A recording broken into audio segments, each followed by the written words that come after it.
Alors, bienvenue au groupe scolaire Germinal, bienvenue dans ce temple du savoir.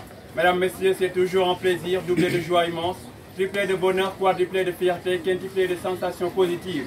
Qu'aujourd'hui, nous sommes encore là pour insuffler du bonheur, souffler pour le renouveau et surtout assister à ce match de très haut niveau qui va opposer la classe de seconde S à la classe de la seconde L que je vous demande d'applaudir très fort, les amis. Alors aujourd'hui, avant de commencer le match, j'ai une bonne nouvelle. J'ai une bonne nouvelle pour vous et je pense que vous l'avez déjà reçue. Alors, donc ce que vous voyez là, c'est le journal Germinal. Donc c'est un nouveau journal de l'école et le journal paraîtra tous les mois. Donc on est au mois de mars. Au mois d'avril, il y aura un nouveau journal. Au mois de mai, il y aura un nouveau journal. Et au mois de juin, il y aura aussi un nouveau journal. Donc pour ceux qui ont déjà précommandé, ceux qui ont déjà acheté, après vous pouvez passer et récupérer. Alors pour ceux qui nous regardent à travers nos plateformes aussi, vous pouvez les acheter. Donc c'est pour les parents d'élèves, c'est pour les professeurs, mais aussi c'est pour tous les élèves du groupe scolaire Germinal, mais aussi les élèves du Sénégal de manière générale. Alors, le journal, ça coûte 1000 francs. 1000 francs pour les parents d'élèves, 1000 francs pour les professeurs, mais pour les élèves, on a décidé de casser le prix. Alors c'est ça le journal Germinal. Les élèves ont travaillé sur ça, les professeurs aussi ont travaillé sur ça. Donc je vous invite vivement à acheter, à faire la précommande, parce qu'il n'y a pas beaucoup d'exemplaires. Maximum d'applaudissements aussi pour les personnes qui ont permis la réalisation. Alors aujourd'hui, on est là pour un débatton. Et quand on parle de débatton, on parle d'élégance. Quand on parle de débatton, on parle d'excellence. Quand on parle de débatton, mais aussi on parle de pertinence. Aujourd'hui, on est là pour un thème très intéressant, un thème très percutant, un thème très intéressant qui est la science. Est-ce que la science peut-elle aller sans la littérature? La classe de la seconde S va défendre le conte. La classe de la seconde S va défendre que la science ne peut pas aller sans la littérature. Mais de l'autre côté, il y aura la classe de la seconde L aussi qui va défendre que la science peut aller seule, que la science peut marcher seule. Alors, mesdames, messieurs, on encourage encore les deux équipes très fort. Aujourd'hui, vous allez assister à un match de très haut niveau. Alors, qui va commencer entre la seconde et la seconde L? Qui va commencer la seconde L? On commence par vous. Alors, donc on va commencer, mesdames, messieurs, par la classe de la seconde L. Mais avant de commencer le match, on va d'abord donner la parole aux membres du jury. Ils vont nous donner les résultats des débattons de la fois passée. Et je vous rappelle que la fois passée, il y avait une vidéo, une prestation de Pauline qui a cartonné sur TikTok, avec plus de 45 000 vues, avec plus de 5 000 j'aime. Maximum d'applaudissements aussi pour... Et surtout, ne vous inquiétez pas, parce qu'aujourd'hui, vous allez découvrir de nouveaux talents. Aujourd'hui, ça va être meilleur. Donc, maximum d'applaudissements pour les membres du jury.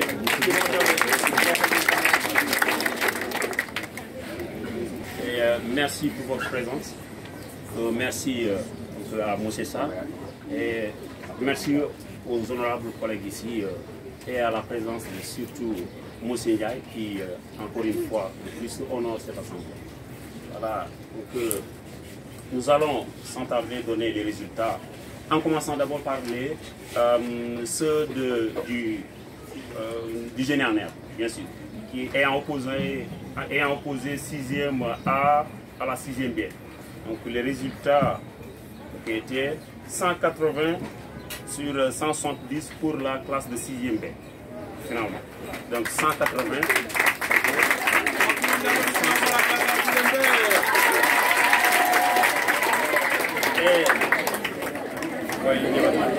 Et pour le débatton.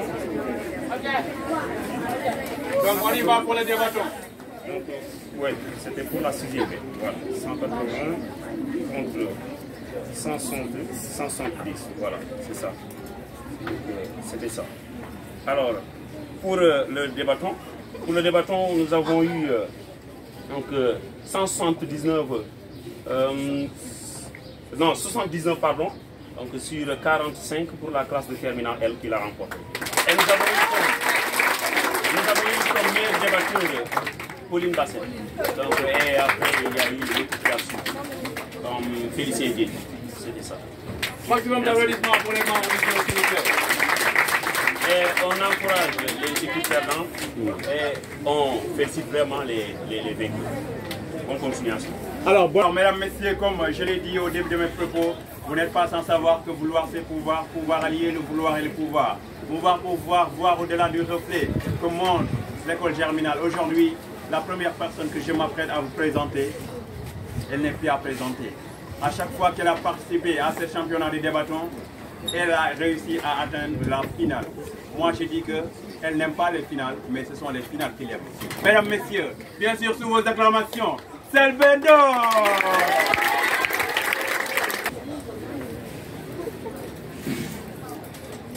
Mesdames et messieurs, avant d'entrer dans le vif du sujet, permettez-moi de définir deux concepts qui nous réunissent aujourd'hui, à savoir la science et la littérature. C'est quoi la science et c'est quoi la littérature? Commençons d'abord par la science.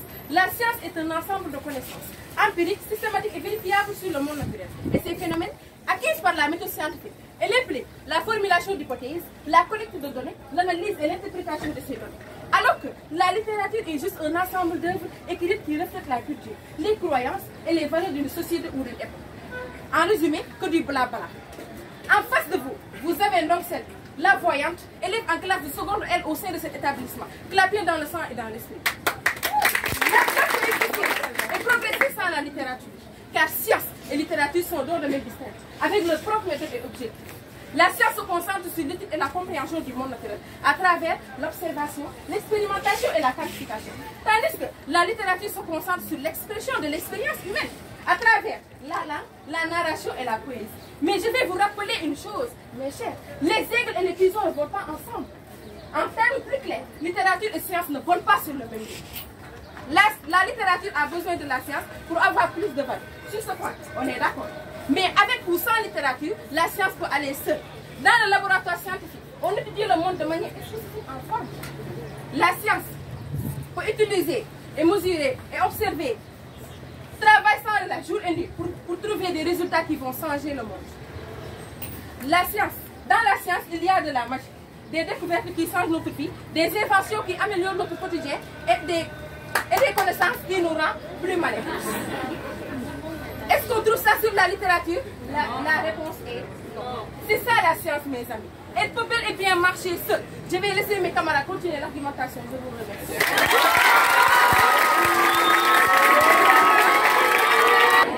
C'est bon? Alors, comme je l'ai dit au début de mes propos, aujourd'hui, vous allez vous régaler.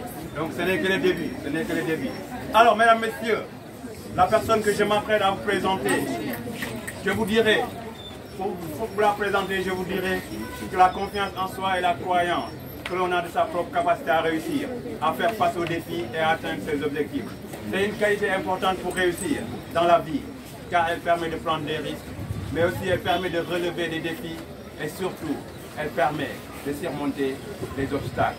Mesdames, messieurs, la personne que je m'apprête à vous présenter, elle a la confiance en soi. Sous vos acclamations, Adama Sall, tu!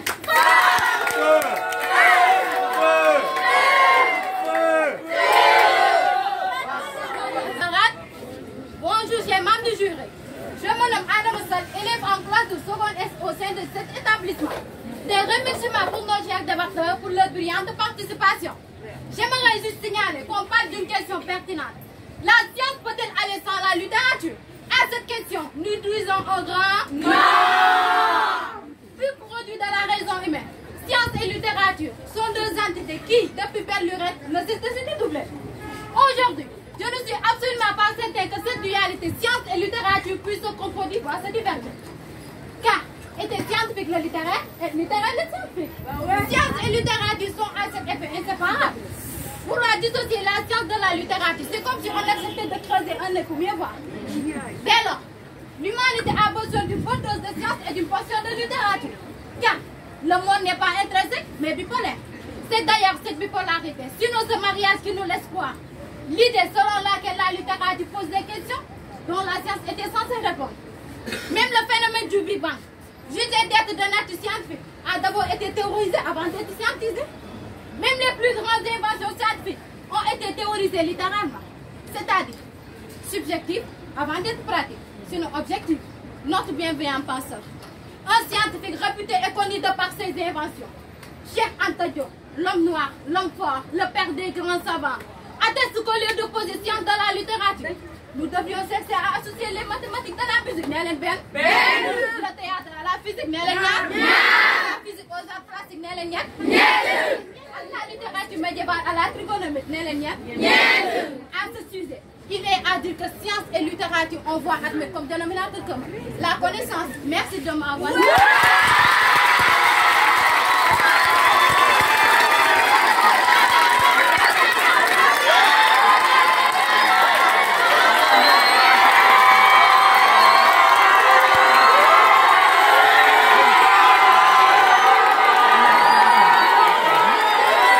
Plus tarder, alors je vous l'avais dit au début de mes propos, aujourd'hui vous allez vous régaler et ce n'est que le début. Alors, aujourd'hui vous allez vous régaler. Mesdames, messieurs, un jour la parole souffrait. Et la parole souffrait de trois choses. Quand on a demandé à la parole pourquoi tu pleurais, la parole répondit qu'elle souffrait de trois choses. La dire quand il ne faut pas la dire, la dire parce qu'il ne doit pas la dire, et la dire là il ne faut pas la dire. Mesdames, messieurs, avant de continuer mes dires, permettez-moi de vous présenter une autre débatteuse de la classe de la seconde L. Elle, c'est la mère, c'est la maman de Cheikh Ahmadou Bamba. Mame Diarra! Qu'est-ce que la science? La science, c'est ce que le sage a découvert avant tout le monde. Il est une façon de penser beaucoup plus qu'une accumulation de connaissances. Il est le grand antidote contre le vin de l'enthousiasme et de la superstition. Il est comme un outil puissant pour la compréhension du monde et pour améliorer la vie humaine. La science peut collaborer avec d'autres modes de connaissance. Oui, à cette réponse, nous sommes d'accord. Mais cela ne signifie pas que la science ne peut pas aller seule. Cela ne signifie pas que la science ne peut pas aller seule. Ce n'est pas la science qui a besoin de la littérature pour marcher, chers confrères. C'est plutôt la littérature qui a besoin de la science pour marcher. Honorable membre du jury, chers publics, permettez-moi tout d'abord de me présenter. Tout d'abord, assalamu alaikum. Je suis baptisé sous le nom de Mame Diarra. I'm a student in the linguistics in this school. Notre objectif, la réussite. It is an absolute pleasure to be here to talk about a subject that is close to my heart. Today,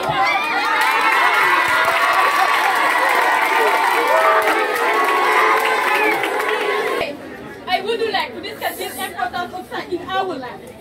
Permettez-moi de vous expliquer comment la science peut aller seule avec les réalisations et la réalisation de la littérature. La science a permis des avancées majeures dans les domaines tels que la médecine,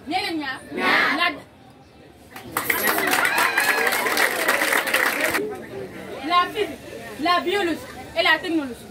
Grâce à elle, nous avons pu comprendre de nombreux phénomènes naturels en exploiter les propriétés pour améliorer notre société. La science a permis de comprendre les lois de la nature et de les appliquer pour améliorer notre société. Grâce à elle, nous avons pu comprendre le développement de technologies pour améliorer la technologie, la médecine, l'agriculture et bien d'autres. Chers confrères, je sais que cela vous suffit pour comprendre que la science peut bel et bien ça ne suffit pas. Alors la découverte de la pénicilline par Alexandre Fleming en 1928 a permis de lutter contre les infections bactériennes et de lutter contre de nombreuses maladies. De même, les cellules souches ont ouvert la voie à des traitements prometteurs pour lutter contre les cancers, le diabète et les maladies cardiaques. Je vous remercie. Que la vie est science, et sans science, il n'y a pas de vie. Alors, donc sans plus tarder, on va enchaîner toujours notre débatton. Alors, je vous l'avais dit, aujourd'hui, on va avoir un débatton magique, un débatton génialissime, un débatton extraordinaire. Alors, pour toujours mettre le parfum dans notre sujet, on va enchaîner avec une autre débatteuse de la classe de seconde S. Elle impose, elle est bien. Et aujourd'hui, mesdames, messieurs, elle va vous régaler. Sous vos acclamations, bien sûr, Mariam Serre.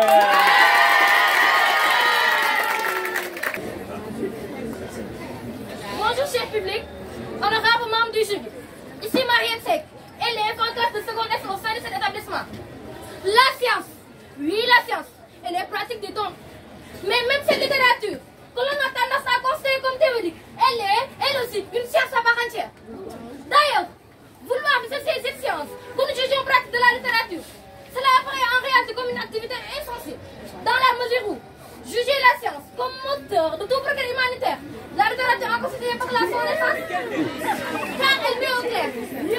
homme doit se faire de ces matériaux.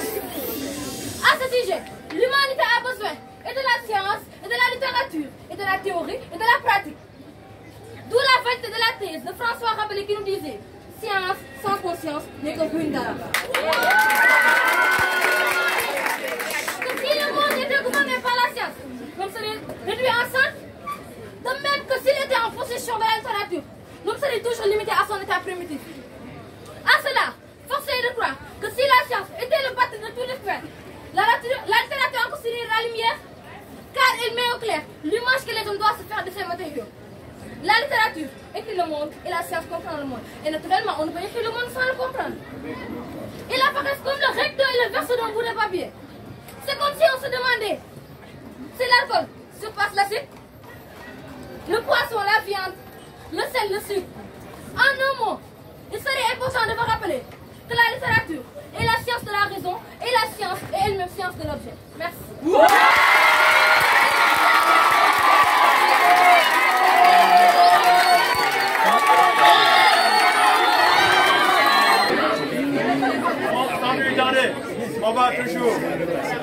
On va enchaîner avec un autre débatteur. Alors, la personne que je m'apprête à vous présenter, il est élégant, il est excellent, il est pertinent, mais aussi il est président. Alors, sur vos acclamations,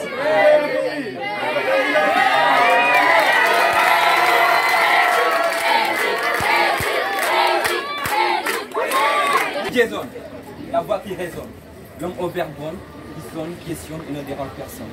L'homme avec la plume qui rayonne, le serviteur des terres milliers. Je me donne, oui, de l'intérieur, mon âme résonne. Mesdames, messieurs, amis du monde, charmant public, honorable monde du jour. Aujourd'hui, nous sommes là pour débattre sur un thème très pertinent et très percutant, qui est la littérature. La science peut-elle aller sans la littérature? Est-ce que la science peut-elle aller sans la littérature? À cette question, nous disons oui. Mais avant de rentrer dans le vif du sujet, permettez-moi de me présenter. Je réponds sous le pseudonyme de Jean O'Guild, élève en classe de seconde L, claqueur dans le sang et dans l'esprit. En effet, la science est une source inépuisable de découverte, de connaissances et d'innovation qui contribue à enrichir notre vie, à nous faire comprendre le monde dans lequel nous vivons, mais aussi à nous aider à relever les défis de notre vie. La vie est science, et sans la science, il n'y a pas de vie. Ceci dit que la science est une doctrine. Ceci dit que la science est une doctrine, au moins de connaissances, qui n'a pas besoin de tendre la main à aucune science pour pouvoir marcher. Mais d'ailleurs, pourquoi dans le sujet, on n'a pas demandé est-ce que la littérature peut aller sans la science?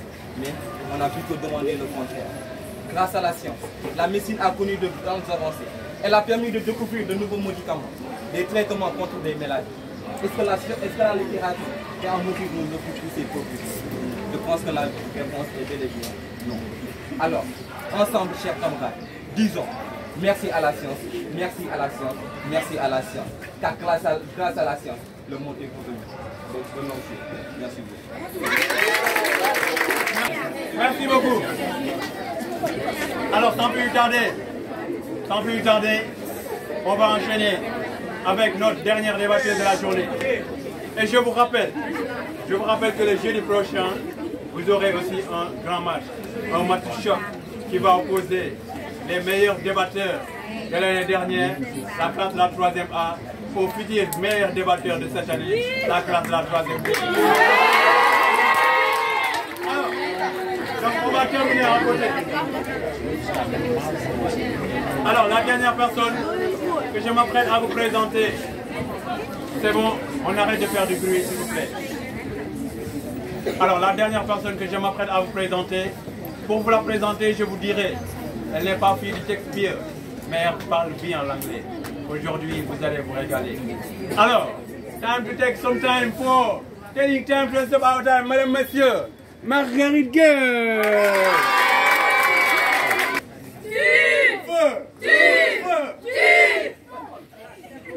Et puis là, je n'entends que science. La vraie question est, avez-vous vraiment compris la science? J'en doute fort. Dear public, respectable member of the jury, allow me to send you a sentence. You have in front of you a girl responsible for Mariam Margaret Yamagay, student in first year of high school science meeting is establishment. Once a scientist, always a scientist.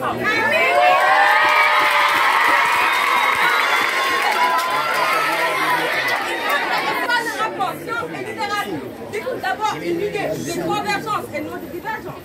C'est d'ailleurs ce qui justifie la relation existant entre ces deux formes de connaissances jugées inséparables.